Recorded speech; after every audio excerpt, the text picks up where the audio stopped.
नमस्कार, मैं हूं प्रभाकर मिश्रा। गाजीपुर बॉर्डर हो या दिल्ली के बाकी सीमा पर जो किसान आंदोलन की अलग अलग तस्वीरें हमने आपको दिखाई हैं, आज गाजीपुर बॉर्डर से एक और तस्वीर दिखा रहा हूं। तस्वीर कुछ अलग है, कुछ खास है। आप यहां देखेंगे गाजीपुर बॉर्डर, ढेर सारी महिलाएं हैं, लड़कियां हैं और उन्हीं में राकेश टिकैत भी बैठे हुए हैं। दरअसल ये उनके घर, उनके गाँव के लोग हैं और आपको शायद इस बात की जानकारी नहीं होगी कि पिछले 8 महीने से जब से ये किसान आंदोलन शुरू हुआ है, तब से राकेश टिकैत अपने घर नहीं गए। उन्होंने कहा कि जब तक कानून वापसी नहीं, तब तक घर वापसी नहीं। तो बाकी लोग जाते आते भले रहते हैं, लेकिन राकेश टिकैत अभी तक घर नहीं गए हैं। तो घर वालों को मिलने के लिए यहीं आना पड़ता है। तो आज एक पूजा थी, उसी में सब लोग आए थे और यहाँ पर कुछ गीत गौने भी चल रहा था। तो मुझे लगा कि एक ऐसी तस्वीर है जिसे जो देश के बाकी हिस्से के किसान हैं, जो इस किसान आंदोलन से जिनका सरोकार है, जो देखना चाहते हैं, समझना चाहते हैं, उन तक ये तस्वीर पहुंचनी चाहिए।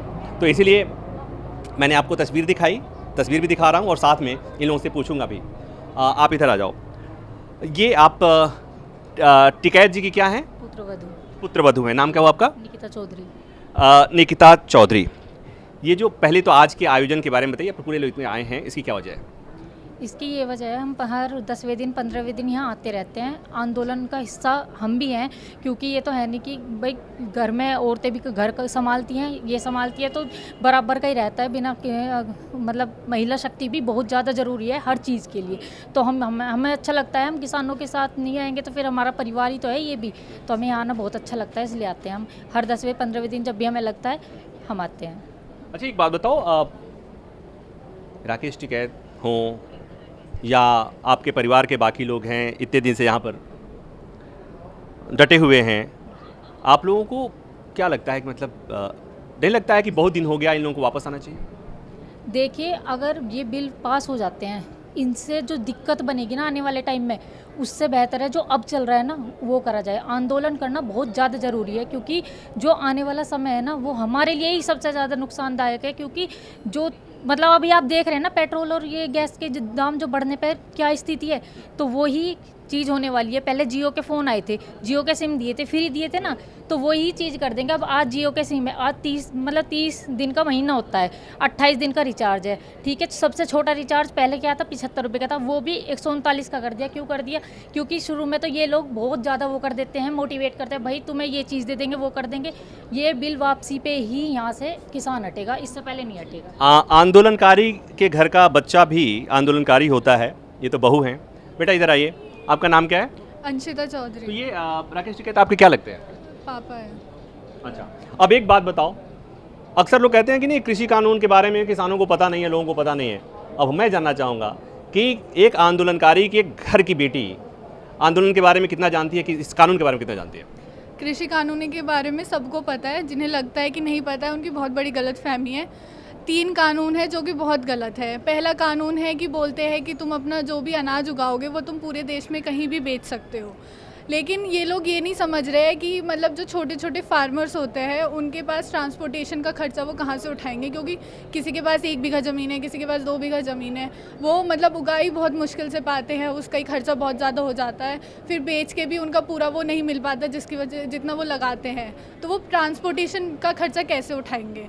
दूसरा है कि तुम कॉन्ट्रैक्ट फार्मिंग कर सकते हो। कॉन्ट्रैक्ट फार्मिंग में मतलब अगर हम कॉन्ट्रैक्ट करते हैं तो कंपनीज़ के हिसाब से ही फिर कॉन्ट्रैक्ट होगा। वो मतलब अपने फ़ायदे के लिए कॉन्ट्रैक्ट करेंगे। फिर वो ये भी बोल सकते हैं कि अनाज गीला हो गया, अनाज ख़राब हो गया, या फिर अनाज में ये कमी है तो हम लेंगे नहीं, हम इसकी वैल्यू कम कर देंगे, या कुछ भी कर सकते हैं। उससे नुकसान किसानों का ही होना है, फ़ायदा कंपनीज़ का होना है। तीसरा है कि इसेंशियल कमोडिटीज़ जो बहुत ही मामूली चीज़ें होती है, जो सबके लिए बहुत ज़्यादा ज़रूरी होती है, जैसे तेल, चावल, ये सारी चीज़ें बोल रहे हैं कि ये मतलब ज़रूरी चीज़ों में से हटा देंगे। ऐसे कैसे हटा देंगे? सब मतलब ये सबसे ज़्यादा ज़रूरी चीज़ें होती है, इनको मतलब हटाना तो बहुत ही बेफालतू की चीज़ें हैं। तो मतलब इन तीनों कानून के बारे में सबको पता है और मतलब ये सोचना बेकार है कि किसी को नहीं पता है। अब एक बात बताओ, फिर तो क्या दिक्कत है? मतलब सरकार, आपको क्या लगता है कि सरकार क्यों नहीं मान रही है? सरकार मतलब मे बी अब उनकी ईगो पे बात आ चुकी है कि मतलब हम गवर्नमेंट है, हम कुछ भी कर सकती है, या फिर हम जो बोलेगी सबको मानना पड़ेगा। लेकिन उन्हें समझना चाहिए कि सब लोग अपने हक के लिए खड़े हो सकते हैं, सबकी कोई भी किसी के दबाव में नहीं आएगा। उनके ईगो पर कहा पी भी जा रहा है कि सरकार ही नहीं अड़ी है, किसान भी अड़ गए हैं। किसान अपने हक के लिए अड़े हैं, सरकार अपनी ईगो के ऊपर अड़ी हुई है। किसान को जब तक अपना हक नहीं मिलेगा ना, वो वापस नहीं जाएगा। ठीक है, अब एक बात बताओ, अब इतना ज्ञान देने के बाद हम पूछेंगे ना कि भाई क्या करती हो, कितनी पढ़ाई करी हो, किस क्लास में पढ़ती हो? मैं BBA LLB कर रही हूँ, फर्स्ट ईयर है मेरा।